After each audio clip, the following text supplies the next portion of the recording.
only I always did the things I know in my heart I need to do. If only I always did the things I know God wants me and needs me to do. If only I always trusted in God and resisted the devil and the lies that he spreads. What would my life look like? I often wonder. Because the way I'm living life now is not the way that is the best.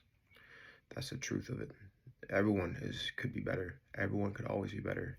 And improvement is a decision that is constant. And you must decide every single day when you wake up that you are going to strive to become the best version of yourself. Not because you always want to or because it's pleasurable, but because you know the pain of regret is far greater than the pain of growth.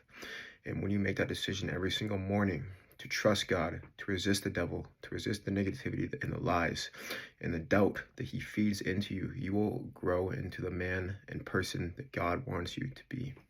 And it is only in that moment when you make that decision, when you use your free will the way that God intended it, to actually live, not consume, but to create and to live and to know God, that is when your life will transform for the better. That is when you will find your purpose. That is when I found my purpose. That is when you will stop being a slave to the devil, because you are either a slave to God, which I don't even like using the word slave for that, or you are a slave to your own desires and to the devil, whether you realize it or not.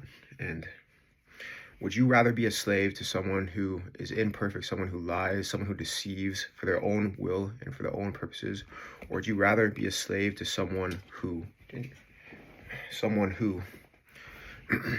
is holy, someone who created you, someone who knows what will happen before it happens, someone who knows true goodness, someone who is perfect, who doesn't change like shifting shadows, someone who loves you and doesn't just love you conditionally, but unconditionally?